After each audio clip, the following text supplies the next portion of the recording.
Armo, bien. Bon, t'es la mission. J'en attends la idée parce qu'il faut que le commissariat général on a contrôler l'effectif de la mission. Il y a TRG, il y a défilé. Il y a un mot pour féliciter le dispositif. Il y a PCR sur les tronçons Monjiba. Pour féliciter officier Nabiso Oyo Akangaki, honorable Père Zongi Siye, Nanzela, Namukolo Utikolo Koleka. To umelia to mona kakaba vidéo o ezako ko vilipande police. Mais cette fois-ci, coup de chapeau à cet officier-là, Ezanan. Major Peter, il est là. Voilà. Nous ne sommes pas là seulement pour condamner, nous sommes là aussi pour encourager, féliciter.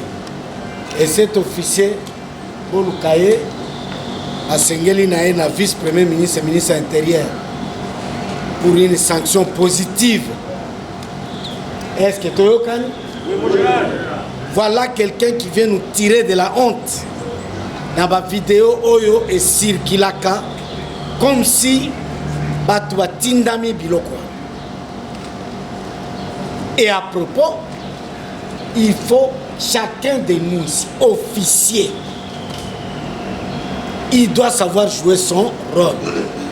Comment est loko ya mabete ezoleka eloko liboso na yo, salité za liboso na yo, c'est comme si tu n'es pas là. Mais tu perds ta valeur. Eza valeur na onde ozo silisa. Aussi sa carrière na yo, aussi sa valeur na yo. Ya mutu mususu te batwana ma yiko ça la part des choses. Tala mukili mobimba so ba batala ka commentaire babi. Voilà un peu un policier. Donc la police peut aussi faire quelque chose. Et si chacun de nous posait un acte comme ça, on ne va pas transformer cette ville. Mais si on voit des actes comme ça, état lioté. Non. Non. On ne vous demande rien que ça. Rien que ça, un peu de valeur, bon moto. Bon moto. Partout où tu seras, tu dois défendre ça.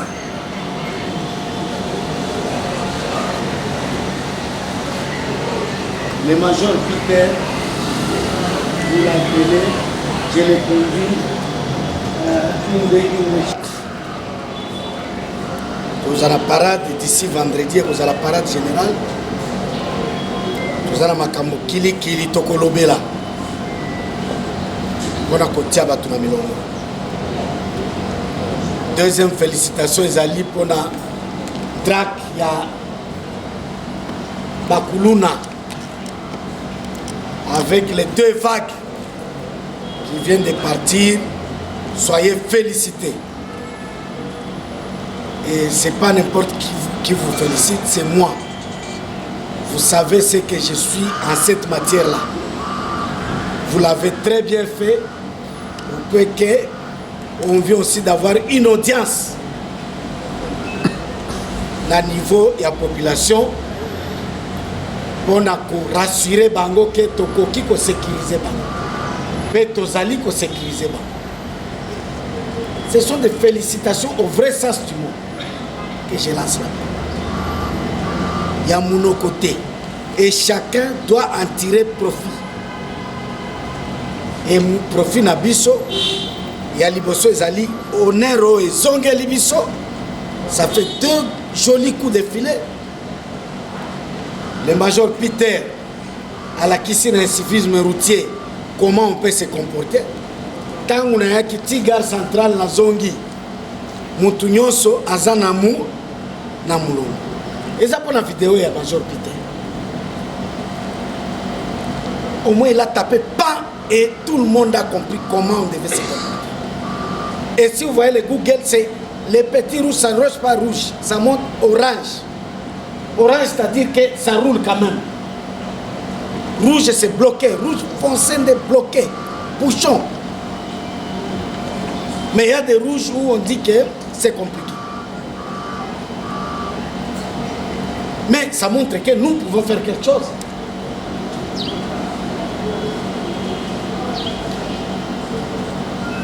Si on doit faire des hautes tensions à ici 11 minutes, mais c'est bon, il n'y a pas d'embouteillage.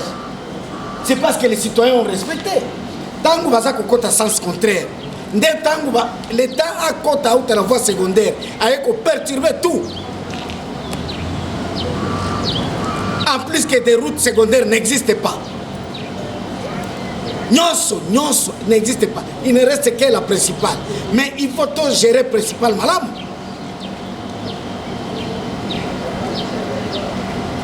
Secondaire nyonso maboulou. On vous dit partout vous êtes appuyé la PCR. Dans quel sens? Dans le déploiement et pour veiller au comportement incivique. N'est-ce pas ça? Et là tout le monde est libre et tu peux avoir des mérites pour ça.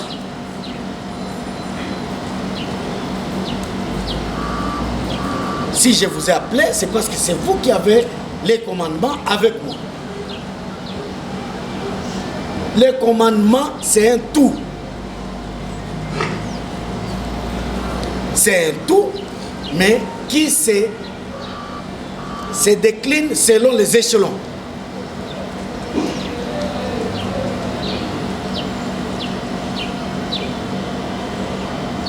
Voilà pour ce qui est de la deuxième félicitation.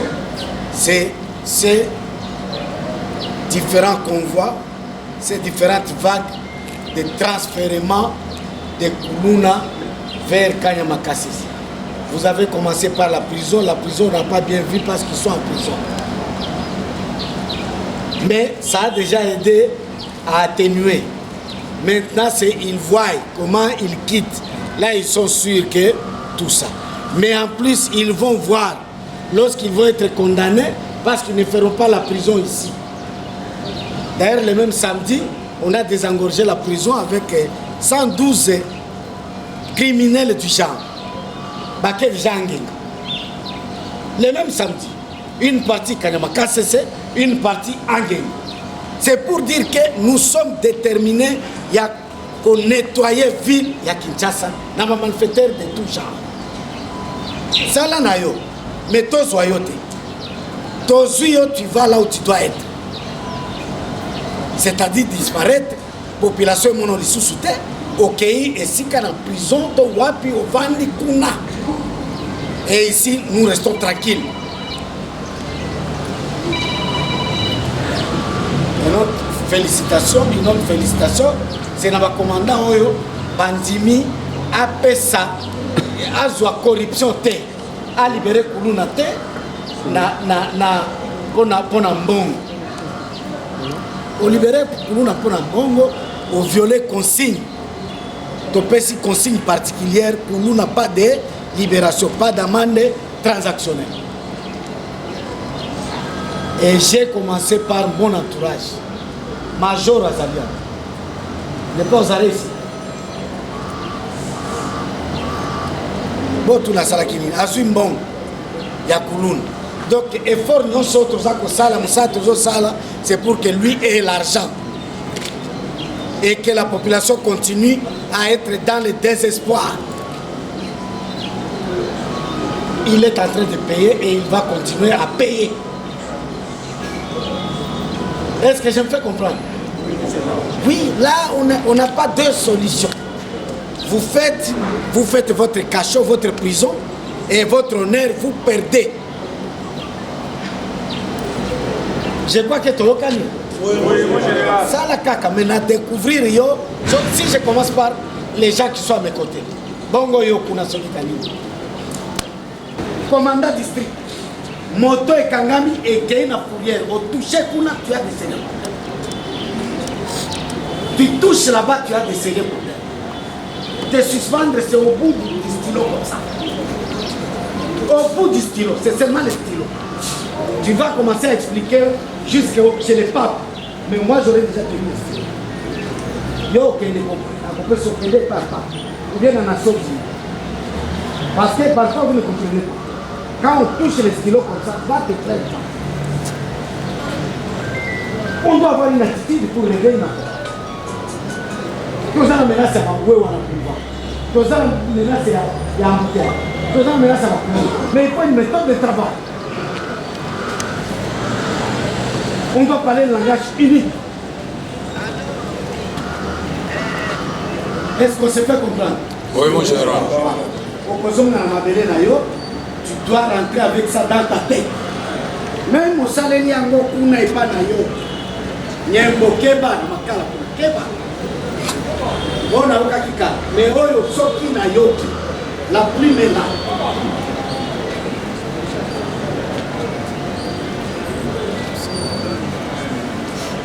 Et c'est chaque commandant à tous les niveaux. Voilà les trois félicitations. Par lesquelles vous allez commencer. Et vous ne savez pas combien ça tombe et change. Combien ça répond. Combien vous retrouvez votre place dans la société. Je suis venu ici, je vous ai dit, je n'ai pas trouvé.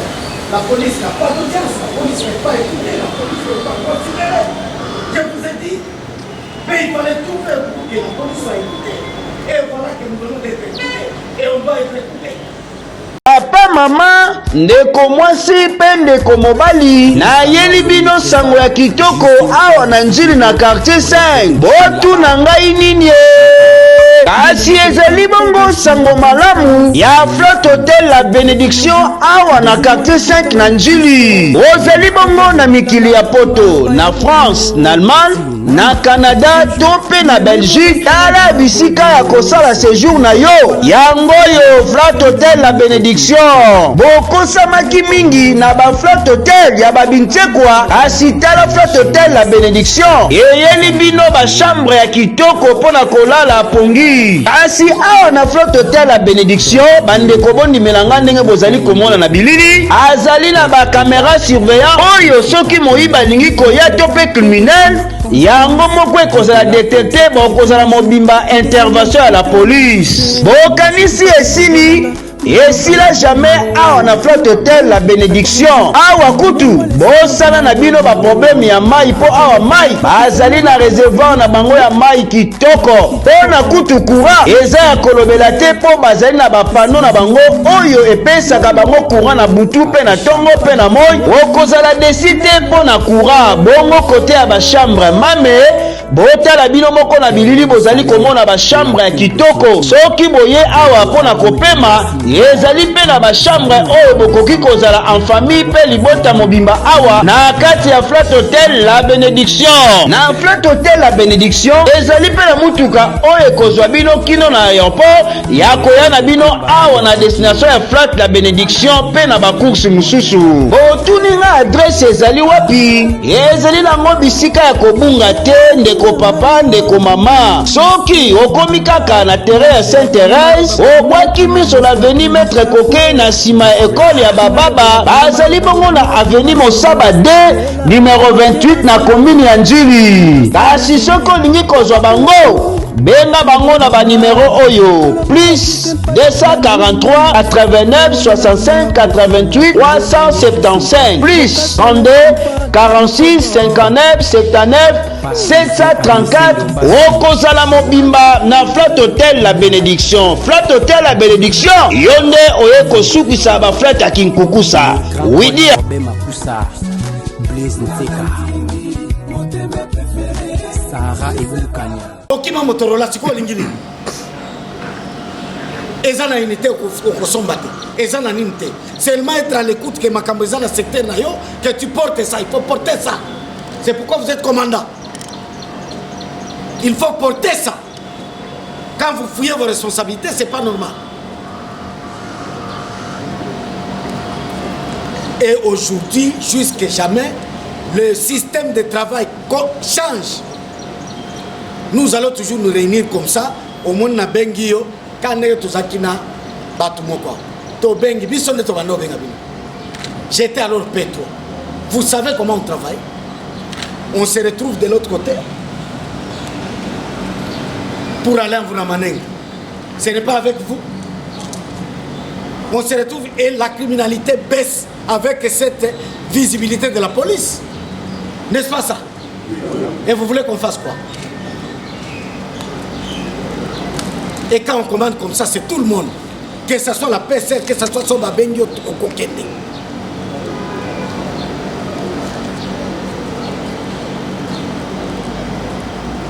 Motorola, c'est pour utilisation. Et ça,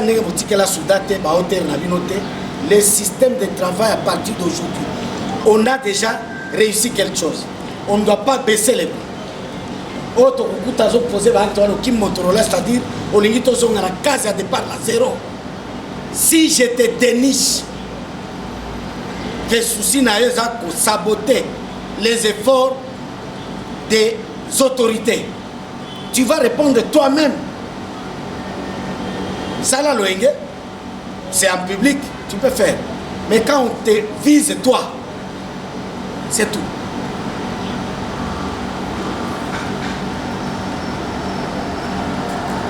La unité est à la Kananani, il y a moto, track à moto na bombe.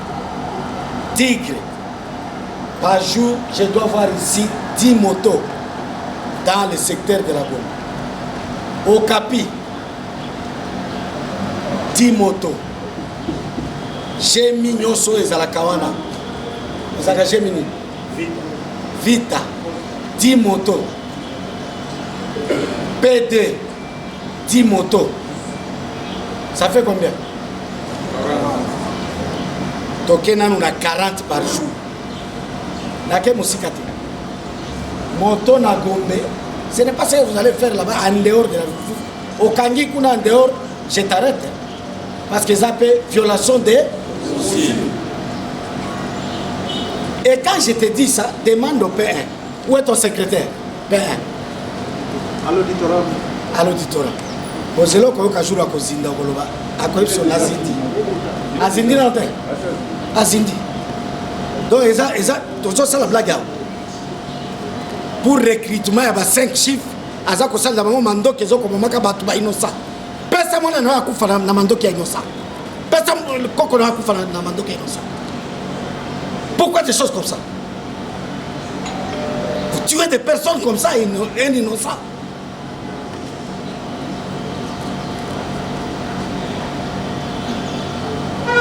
Batu ya nani ya antivalere ya commune lingua. Badindite. Je te dis que je t'attrape dans la médiocrité. Je te mets là-bas, tu y vas. Yo sala buzoba, mais c'est-à-dire au lingi prison. Un point très. Au sali buzoba comme en prison. Soko tiki ba kitani na yo, ba sali buzoba tu ne prends pas les dispositions. Et Talio, c'est toi qui vas aller à leur place. C'est ce qu'on vous donne comme commandement. Avoir vos hommes à main.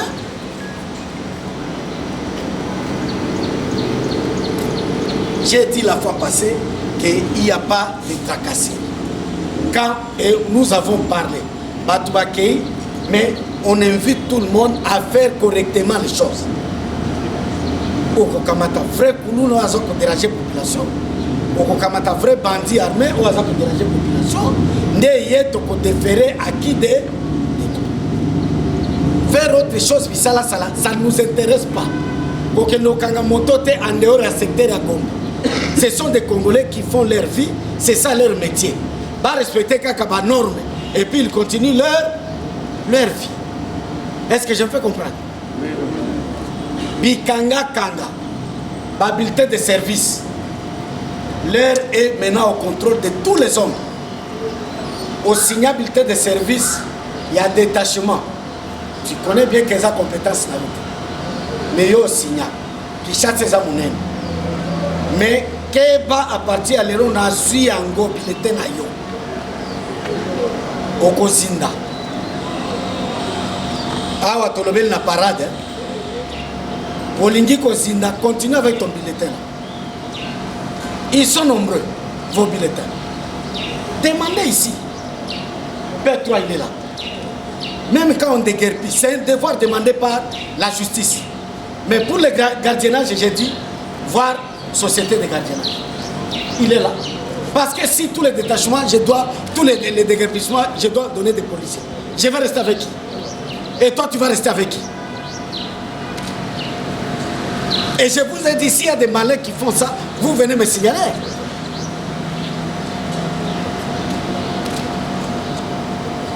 Vous avez des baisses, les antennes, vous êtes là. C'est pourquoi vous êtes venus.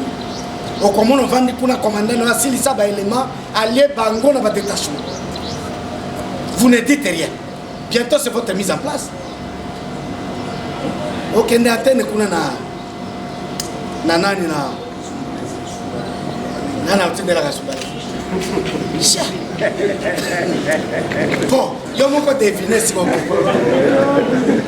vous avez le devoir de me dénoncer ça. Est-ce que je me fais comprendre? On ne blague pas, il y a un temps pour tout. Il y a un temps qu'on dit que tu es antenne, tu es commandant. Et on ne sait pas, tu es à peu près, tu es qui? Non. Il faut savoir s'identifier tel. Les S2 n'étaient pas venus. Et les antennes, ils sont là. Les S2 des districts, ils sont là. Qui ne portent pas ma signature. Parce que quand j'engage, je sais dans quelles conditions j'engage. Est-ce que je me fais comprendre? Je ne suis pas des fous. Tu engages en désordre, même si tu ne restes plus avec les piquets, tu continues à engager. C'est ça le type de commandant que nous avons. C'est ça, non? Même si tu n'as plus de piquets, même si tu n'as pas ta garde, tu engages même la garde. Tu engages même la garde, parce que tu as besoin d'argent de dégagement. Tu engages même la garde. C'est ça. Engage la garde au Kozinda. Ça sont des violations de Kozinda. Et attention Kozinda, on fixe l'affaire. C'est les structures actuelles. Jusqu'à obtenir condamnation. Les juges doivent statuer. C'est ça les instructions du moment.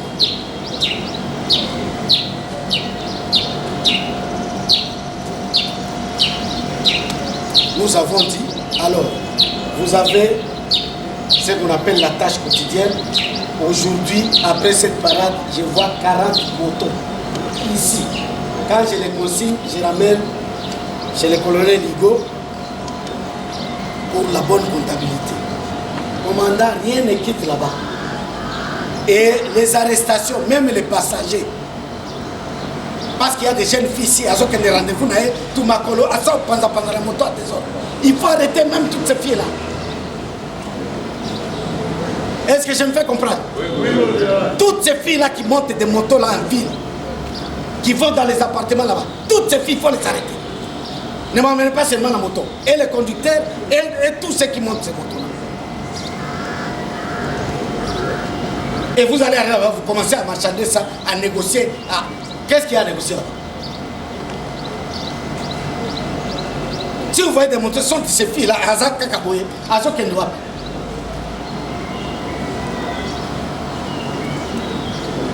Voilà que nous avons parlé.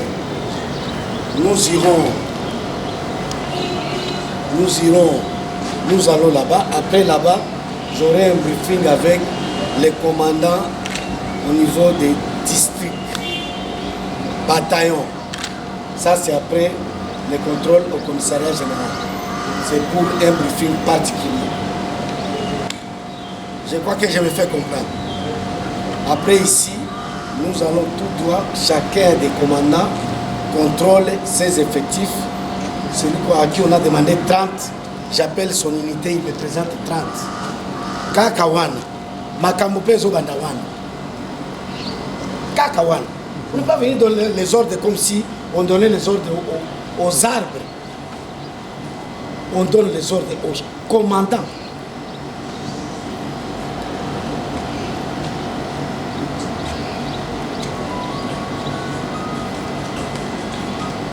Et il ne faut pas faire semblant, il ne faut pas faire quoi que ce soit. Après ici, nous allons nous rencontrer avec les commandants. C'est pour parler de la mise en place et de comment ça va se passer. Moi j'étais ici, je suis parti au Congo central. Je ne suis pas rentré. Je suis resté dans la discipline. Je suis resté dans Nalanda qui loenge. Loenge est l'accéléré. Tu commences à nous. Est-ce que tu sais ce qu'il passe quand il te dit des choses dans l'oreille? Il y a ça pour nous, on a monté maintenant, on a bien. On est comme ça là. Quand il te dit des choses, on va tirer là dans la communication, ils peuvent bien vous dire, c'est lui qui t'amène le message.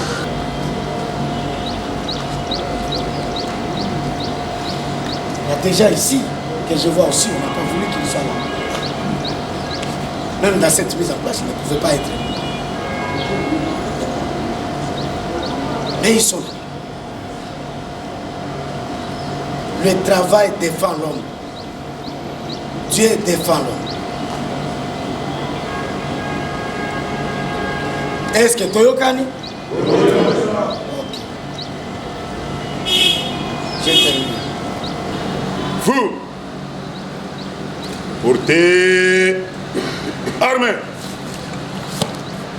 Pleurant au commissaire provincial.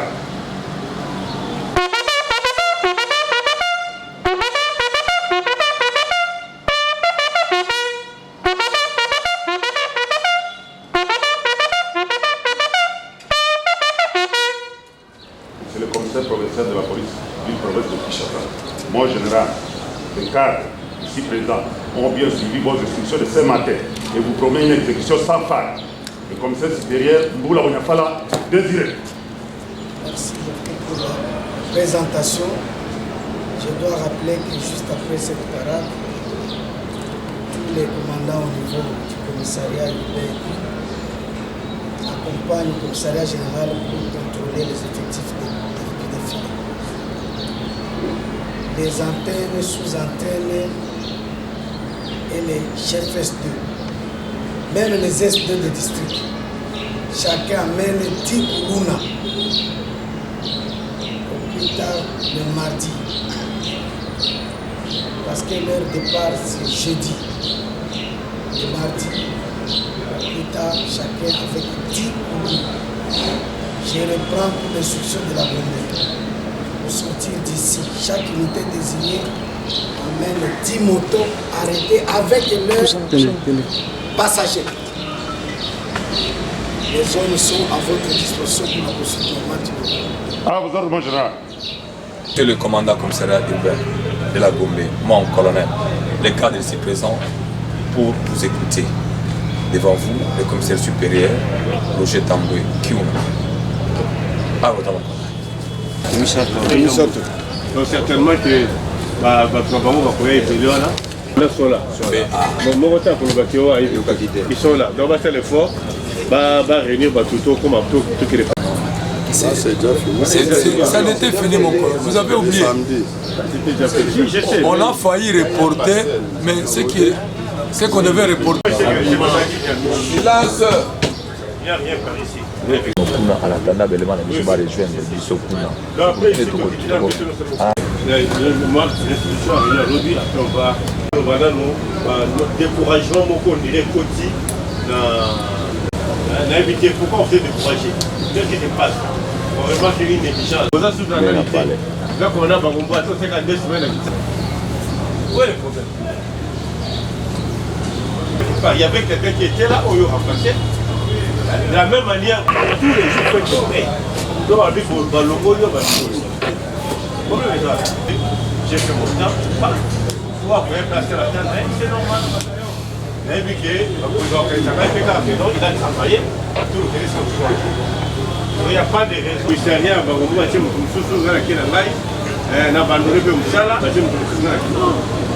Pas de raison pour dire vous travaillez.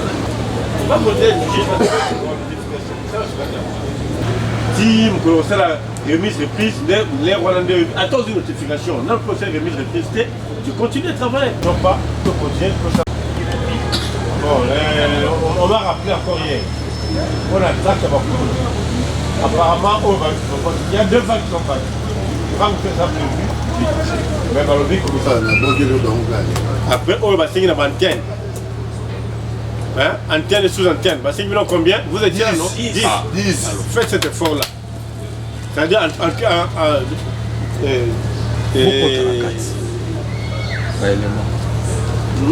oui, c'est pour dire que chaque commissariat, c'est ça, non? Chaque commissariat paie ça 10. Ne voilà. Bon, quand même, on ne va pas demander à sous-antenne à payer ça 10, ça pour gâter. Chaque commissariat vous donnez 10. Donc, le commissariat vous appuyez. Je crois qu'on a besoin de demander l'explication par rapport à votre moto. Je l'ai réexpliqué que même la période de confinement,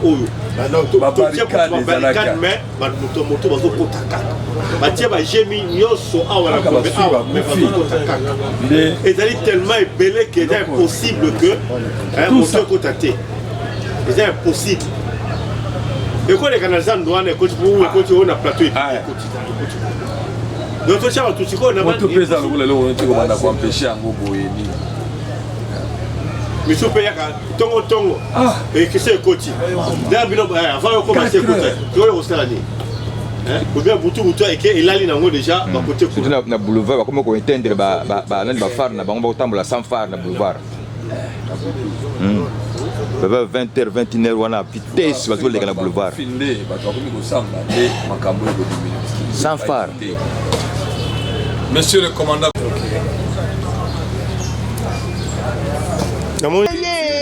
Okosamaki mingi na bakenkeleri eutaki kukusa kasi tala mama Joséphine ayeli bino kenkeleri awa na nzele okozala lisusu na baproblème te ya kosomba biloko mpo na botongi ndako mama Joséphine esi aye papa mama ovandi na nzele ovandi na maluku na yo mpe ndeko électricien tala kenkeleri oyo okoki kosomba biloko ya kalite ezali bongo kenkeleri jika kasi na kenkeleri jika bazali koteka biloko ya kalite lokola amarto basorte nyonso ya sete oyo koluka ezali bongo awa na kenkeleri jika okanisi esili awa na kenkeleri jika ya mama Joséphine esila jamais mama Joséphine azali koteka pe bampoule économique pe baprojecteur oyo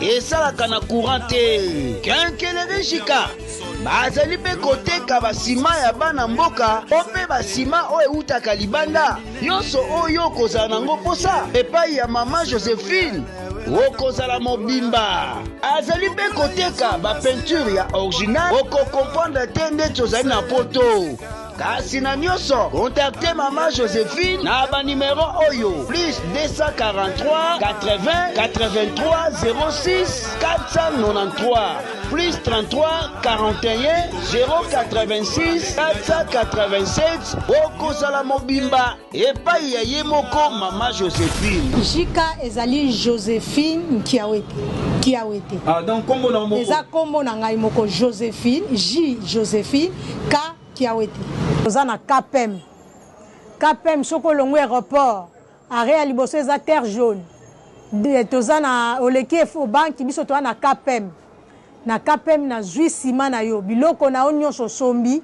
tokoya kotikela yo ti na boulevard yo moko na kotala distance ezokende na yebiso no pousse po longola place biso tokotika ti kuna esengi autant mais na ko livrer yo à partir à 50 sacs bopesa ngai confiance nayebi mpasi ya poto nayebi ndenge otindi 50 sacs basombeli yo 30 j'ai passé par là donc ce que léon a s'est décidé pour naïa na sunga tous les diasporas parce que ngamo ko na vivre yango ngamo ko na tongaka nayebi ba numéro oyo tozomona na poto nayebi na Kinshasa pardon nayebi pasi ya mbongo ya poto bopesa ngai confiance naza na besoin na bino oyo eza mboka na biso.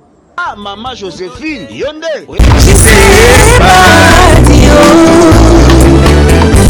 Keti Lumanda